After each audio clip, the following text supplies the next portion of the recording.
ஓம் முருகா, குரு முருகா, அருள் முருகா, ஆனந்த முருகா, சிவசக்தி பாலகனே, சண்முகனே, என் வாக்கிலும் நினைவிலும் நின்று காக்க. நேயர்கள் அனைவருக்கும் வணக்கம். யாருப்பா இந்த கஷ்டப்படுற ராசி?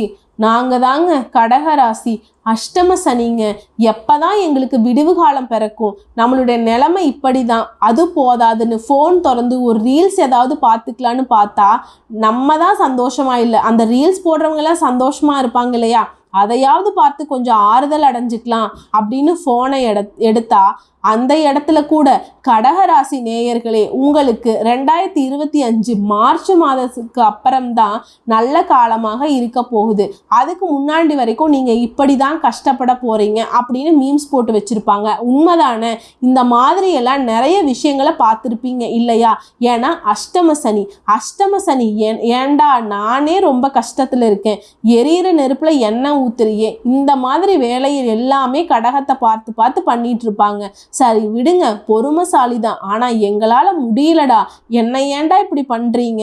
சனி பகவானே, நீ பாத்தியா, நீ கொடுத்த கஷ்டத்தை நான் வெளியில சொல்லாம கட்டுக்கோப்பா அடக்கி ஒடுக்கி வச்சிருந்தாலும் வெளியில இருக்கிறவங்களுக்கு எப்படிதான் தெரியுதுன்னே தெரியல. ஏன்னா நீ அந்த அளவுக்கு என்ன பண்ணிட்டு இருக்க. கொஞ்சமா நஞ்சமா நீ கம்மி பண்ணிக்கோ. இப்படித்தான் நம்ம நிலைமை போயிட்டு இருக்கு. இப்படிப்பட்ட நிலையில டிசம்பர் மாதம் ஸ்டார்ட் ஆகி பாதி மாசம் போயிருச்சு.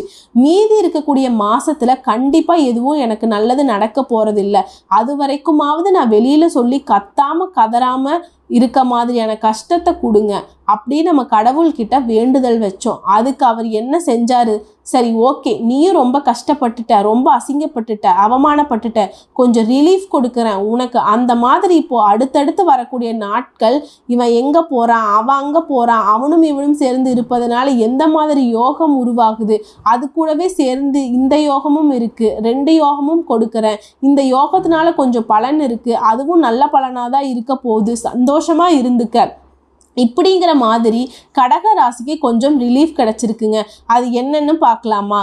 அதுக்கு முன்னாடி கடகராசி நேயர்களே, கடவுளுக்கு முன்னாடி நம்ம ஒரு வேண்டுதல் வைக்கலாமா? கஷ்டங்களை கடந்து கண்ணீரை மறைத்து எவ்வளவு தாண்டா தாங்கிறது அப்படிங்கிற மாதிரி பெரும் பாரத்தை சுமந்து வாழக்கூடிய நம்ம அன்பு சொந்தங்களான கடகராசிக்கு வணக்கங்க. இனி வரக்கூடிய காலத்துல எந்த ஒரு நோய் நொடியும் இல்லாமல் செல்வ செழிப்போட வளமான வாழ்க்கை வாழணும்னு சொல்லி நம்ம அந்த கடவுளை வணங்கிக்கலாம். நல்லா இருப்பீங்க, ரொம்ப நல்லா இருப்பீங்க. இந்த வீடியோ பதிவை பொறுத்த வரைக்கும் உங்களுடைய மனசுக்கு நிறைவை கொடுக்கக்கூடிய அளவுக்கு சந்தோஷம் இருக்கு அப்படிங்கிறத உங்களால் உணர முடியும். உங்களுக்கு நல்ல காலம்னு சொன்னேன் இல்லையா? அது எந்தெந்த கிரகங்களால அப்படிங்கிறத பற்றி பார்க்கலாம். நவ கிரகங்கள்ல சூரிய பகவானை பொறுத்த வரைக்கும் இந்த காலகட்டத்தில் விருச்சக ராசியில இருக்காரு, செவ்வாய் பகவான் கடக ராசியில இருக்காரு, புதன் பகவான் விருச்சக ராசியில நிற்கிறாரு. சூரிய பகவானும் புதன் பகவானும் இணைந்து விருச்சக ராசியில இருக்கிறதுனால புதாதிய ராஜயோகம் உருவாயிருக்கு. ரிஷப ராசியில குரு பகவான் இருக்காருங்க. சுக்கிர பகவான் தனுஷு ராசியில இருக்காரு. தனுஷு ராசியில இருந்துதான் சூரிய பகவான் விருச்சக ராசிக்கு பெயர்ச்சியா இருக்காருங்க. அப்ப முன்னாடி சூரிய பகவானும் சுக்கிர பகவானும் கூட்டணியில் இருந்தாங்க. இப்போ சூரிய பகவானும் புதன் பகவானும் கூட்டணியில இருக்காங்க. சனி பகவான் வக்ர நிவர்த்தி அடைஞ்சிட்டாரு, அதுவும் கும்ப ராசியிலேயே, அவருடைய சொந்த ராசியிலே. அடுத்ததான் மீனத்தை பொறுத்த வரைக்கும் ராகு பகவானும், கன்னி ராசியை பொறுத்த வரைக்கும் கேது பகவானும் இருக்காங்க. இப்போ அந்த யோகம்னு சொன்ன இல்லையா, சனி பகவான் வக்ர நிவர்த்தி அடைகிறதுனால சஷ யோகத்தை ஏற்படுத்தி இருக்கு. சூரியனும் புதனும் இணைந்திருக்கிறதுனால புதாதிய ராஜயோகத்தை உருவாக்கி இருக்கு. இந்த 2 யோகத்தை பொறுத்து பலன்கள் என்னன்னு பார்த்தோம்னா யோகமான பலன்கள் தான் நம்மளுடைய கடகத்திற்கு உருவாயிருக்கு. வளர்ச்சிகளை சீராக அள்ளி கொடுக்கக்கூடிய சந்திர பகவானை ராசி அதிபதியாக கொண்ட கடகராசி நேயர்களே, சந்திரன் ரொம்ப அழகு. கடகராசிக்காரங்க அந்த சந்திரனை விட ரொம்ப அழகா இருப்பீங்க. ஏன்னா கஷ்டத்தை மறைச்சு மற்றவங்களோட கஷ்டத்தை போக்கி வாழ்றாங்க இவங்க தான் அழகு. இவங்களை பொறுத்த வரைக்கும் சூரிய பகவான் ராசிக்கு 5ஆம் இடத்துல அமர்றதுனால குடும்ப பொறுப்புகளை உணர்ந்து செயல்படுவீங்க. ஆல்ரெடி அப்படிதான் இருக்கீங்க. குடும்பத்துடைய கஷ்ட நஷ்டத்தை புரிஞ்சுக்கிட்டு தன்னுடைய தேவைகளை கூட குறைத்து கொண்டு வாழக்கூடியவங்க, தன்னுடைய தேவைகளை மறந்தவங்க. இவருடைய அமைப்பின் காரணமா குடும்ப பொறுப்புகளை உணர்வீங்க. பிள்ளைகளுக்கான தேவையான வசதிகளை செய்து கொடுப்பீங்க. குடும்பத்தில் இருக்கக்கூடிய நபர்களுடைய தேவைகளை பூர்த்தி செய்து கொடுப்பீங்க. மனைவியிடம் மனம் கோணாமல் நடந்துப்பீங்க. ஆணா இருந்தா பெண்ணா இருந்தீங்கன்னா கணவன் கிட்டையும் மனம் கோணாமல் நடந்துப்பீங்க. பக்குவமா செயல்பட்டு சொந்தமா தொழில் செய்யக்கூடிய கடக ராசி ஆணா இருக்கட்டும் பெண்ணா இருக்கட்டும் வியாபாரத்தை விரிவுபடுத்துவீங்க. அடுத்து உங்களுடைய ராசிக்கு அதிபதியான சந்திர பகவான் இடம்பெயர்ச்சி அப்படிங்கிறது உங்களுக்கு நன்மையை கொடுக்கக்கூடிய விதத்துல அமைஞ்சிருக்குங்க. இதன் காரணமா புதிய முதலீடுகள் செய்வீங்க.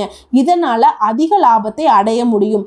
பண வரவுல எந்த ஒரு குறையும் கிடையாது. செவ்வாய் பகவானை பொறுத்த வரைக்கும் உங்களுடைய ஜாதகத்துல 9ஆம் இடத்துல அமர்ந்திருக்காரு. இவர் யாரு? பூமிக்கு சொந்தமானவர். நிலம் சம்பந்தப்பட்ட எந்த ஒரு விஷயமா இருந்தாலும் சரி இவருடைய அனுகிரகம் தேவை. அப்படி பார்க்குறப்ப ரியல் எஸ்டேட் தொழில இருக்கிறவங்க அமோகமான லாபம் பார்ப்பீங்க. ரியல் எஸ்டேட் மட்டும் இல்லை, எந்த ஒரு சொத்து சம்பந்தப்பட்ட சேர்க்கையோ இருந்தாலும் லாபம் உண்டு. அடுத்து மணல் வியாபாரம் அப்படிங்கிற சிறப்பான பலன்களை கொடுக்கும். சிறப்பான லாபத்திற்கு கை கொடுக்கும். அடுத்து புதன் பகவானை பொறுத்த வரைக்கும் உங்க ராசிக்கு 5ஆம் இடத்துல அமர்ந்திருக்கிறதுனால இதை வச்சு பார்க்குறப்ப குடும்பத்துல சுபகாரியங்கள் திடீர்னு நடக்கும். அதற்கான செலவுகளை கொஞ்சம் ஈடுகட்ட முடியாம தடுமாறுவதற்கு வாய்ப்பு இருக்கு. செலவு அப்படிங்கிறது சுப செலவுகளாக தான் இருக்குங்க. கடகராசியை பொறுத்த வரைக்கும் நல்ல காலம். திடீர்னு அதிர்ஷ்டம் கொட்டும். அடுத்து பெரியவங்களுடைய சந்திப்பு அப்படிங்கிறது தெய்வ வழிபாடு செஞ்ச அளவுக்கு மனசுக்கு நிறைவையும் உங்களுக்கு கொடுக்குங்க. அதே மாதிரி நீண்ட நாட்களா நீங்க வைத்திருக்கக்கூடிய தெய்வ பிரார்த்தனைகளை இந்த காலகட்டத்தில் நிறைவேற்றி ரொம்ப சந்தோஷப்பட போறீங்க. குடும்பத்தோட குலதெய்வ கோயிலுக்கு சென்று வழிபடுவதற்கான வாய்ப்புகளும் உண்டு. இதை தொடர்ந்து குரு பகவானை பொறுத்த வரைக்கும் ஜாதகத்துல 11ஆம் இடத்துல அமர்ந்திருக்காரு. குடும்பத்துல புதிய ஜீவன் உருவாகும். அதாவது கல்யாணமாகி ரொம்ப நாள் குழந்தை இல்லாம இருந்தவங்களுக்கு நிச்சயமா இந்த காலகட்டத்தில் குழந்தை பாக்கியம் உண்டு. கணவன் மனைவி உறவு அப்படிங்கிறது ரொம்ப மகிழ்ச்சி தரக்கூடிய விதத்தில் இருக்கும். கடன் தொல்லைகள் அகலும். மனக்கவலைகள் விலகும். உடல் ஆரோக்கியம் மேம்படும். இது எல்லாத்துக்குமே காரணக்கர்த்தா குரு பகவான். அடுத்து சுக்கிர பகவான் உங்க ராசிக்கு 6ஆம் இடத்துல அமர்ந்திருக்காரு. கூட்டு தொழில் செய்கிறவங்க, சொந்தமாக தொழில் செய்கிறவங்க எல்லாருக்குமே தொழில முன்னேற்றம் அடைந்து அதிக லாபம் உண்டு. அடுத்ததாக குடும்ப வாழ்க்கையில் திருமணம் ஆகாத கடக ராசிக்கு திருமணம் கைகூடி வரும். உங்கள் மனசுக்கு பிடிச்ச வாழ்க்கை துணை அமையும்.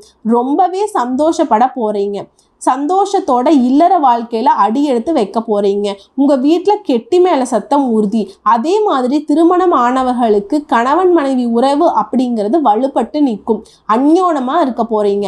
குழந்தை பாக்கியம் கிடைக்கும். கெட்டி மேல சத்தமும் மழலைகள் சத்தமும் கடக ராசியினருடைய வீட்டுல கேட்க போகுது. அடுத்ததா சனி பகவானை பொறுத்த வரைக்கும் இவர் யாரு? அஷ்டமன சனி இல்லையா? இவர் 8ஆம் இடத்துல அமர்ந்திருக்காரு இல்லையா? இதன் காரணமா நம்மளுடைய கடகத்திற்கு கண்டதை சாப்பிட்டு வயிறை கெடுத்துக்காதீங்க. உடல் ஆரோக்கியத்தில் மட்டும் கொஞ்சம் எச்சரிக்கைப்படுத்துகிறாருங்க. அதே மாதிரி எந்த ஒரு பொருளுக்கும் ஆசைப்படாதீங்க. பணத்தை இழக்காதீங்க. பணத்தை பத்திரப்படுத்தி வைங்க. இதை மட்டும் சனி பகவான் உங்களுக்கு எச்சரிக்கை பண்றார். பண விஷயத்துல உடல் ஆரோக்கியத்தில் கவனமாக இருக்கணும். அடுத்து ராகு பகவான் பொறுத்த வரைக்கும் உங்க ராசியில 9ஆம் இடத்துல அமர்ந்திருக்காரு. இதனால தந்தையுடைய தொழில் லாபம் பார்ப்பீங்க. அதற்கு தேவையான பணம் கிடைக்கும். கேது பகவானை பொறுத்த வரைக்கும் 3ஆம் இடத்துல அமர்ந்திருக்கார். இவரை பொறுத்த வரைக்கும் உங்களுடைய உடன்பிறப்புகள் வழியில சகோதர சகோதரிகள் வழியில பண உதவி செய்வாங்க. ஆக மொத்தத்துல எல்லா கிரகங்களுமே உங்களுக்கு சாதகமான அமைப்புல தாங்க உட்கார்ந்துருக்காங்க.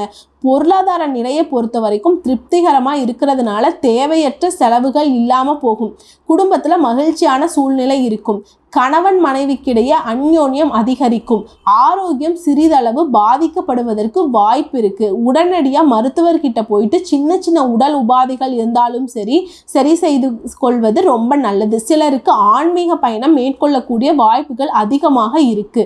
வேலைக்கு செல்லக்கூடிய அன்பர்களுக்கு அலுவலகத்தில் பணிச்சுமை அப்படிங்கிறது குறையும். அதற்கேற்ற அனுகூலமான பலன்கள் கிடைக்கும். ரொம்ப உற்சாகமாக காணப்படுவீங்க. வியாபாரத்தில் லாபம் அப்படிங்கிறது எதிர்பார்த்தபடியே இருக்கும். கடையை விரிவுபடுத்துவீங்க அல்லது வேறு இடத்திற்கு மாற்றுவதற்கான சூழல் ஏற்படும். ஒரு சில விஷயங்களை பொறுமை அவசியம். குடும்பத்தை ஆளும் பெண்களுக்கு உங்களுக்கு தேவையான பணம் உங்களுக்கு கைக்கு கிடைக்கும். பிரச்சனைகள் அப்படிங்கிறது எதுவுமே இல்லாமல் போகும். அலுவலகத்திற்கு செல்லக்கூடிய பெண்களை பொறுத்த வரைக்கும் பொறுப்புகள், அதற்கேற்ற சலுகைகள் கிடைக்கும். சம்பள உயர்வுக்கான அனுகூலமான பலன் உண்டு. உங்களை பொறுத்த வரைக்கும் அதிர்ஷ்டம் தரக்கூடிய எண்கள் 3, 7. உங்களை பொறுத்த வரைக்கும் இந்த காலகட்டத்தில் நீங்கள் வணங்க வேண்டிய தெய்வம் ஸ்ரீ ரங்கநாதரை வழிபாடு செய்ய நல்லதே நடக்கும். தினமும் காலையில் வீட்டு பூஜை அறையில் தீபம் ஏற்றி ஓம் ஸ்ரீ ரங்கநாதர் பெருமானை போற்றி போற்றி அப்படின்னு இவருடைய நாமத்தை 27 முறை சொல்லி முடித்து அன்றாட வேலைகளை தொடங்க வேண்டும். ஆணா இருக்கட்டும் பெண்ணா இருக்கட்டும் எல்லா விதங்களையும் சாதகமான பலன்களை அனுபவிக்கலாம். வாழ்க்கை வளமாக மாறிடுங்க. உங்களை பொறுத்த வரைக்கும் அதிர்ஷ்டமான நிறம் மஞ்சள் நிறம். அதிகமாக மஞ்சள் நிறத்தை பயன்படுத்திக்கோங்க. ரொம்பவே மங்களகரமாக இருப்பீங்க. குடும்பத்தில் செல்வ செழிப்பு மேலோங்கும். சுபிக்ஷமான விஷயங்கள் தொடர்ந்து நடக்கும். ஆக மொத்தத்தில் நம்முடைய கடகராசிக்கு இந்த டிசம்பர் கடைசி நாட்கள் எல்லாமே ரொம்ப மகிழ்ச்சி தரக்கூடிய விதத்துல தாங்க இருக்க போகுது. அனைத்தும் சாதகமான அமைப்புல இருக்கு. வேலையில சாதகமான பலன் இருக்கு. தொழில சாதகம் இருக்கு. திருமண வாழ்க்கை மகிழ்ச்சி நிறைந்ததா இருக்க போகுது. திருமணம் ஆகாதவர்களுக்கு நல்ல வாழ்க்கை துணை அமையும். தொழில் ரீதியா எந்த ஒரு பிரச்சனையும் கிடையாது. எல்லாமே சாதகமா இருக்கு. உடல் ஆரோக்கியம் மேம்பட்டு நிக்குது. இதை விட கடகராசிக்கு வேற என்னங்க வேணும்? அஷ்டம சனியாவது அர்த்தாஷ்டம சனியாவது நீ கடகத்துக்கு கஷ்டமே இல்லைங்க. ஜம்முன்னு இருங்க, ஜாலியா இருங்க. நல்லதே நடக்கும். நல்லது மட்டுமே நடக்கும். வாழ்க வளமுடன், வாழ்க நலமோடு. வந்த கஷ்டங்கள் கரைந்து போகட்டும். வரக்கூடிய கஷ்டங்கள் விலகி போகட்டும். கடவுள் துணை உங்களுக்கு வந்து சேரட்டும். நன்றி, வணக்கம்.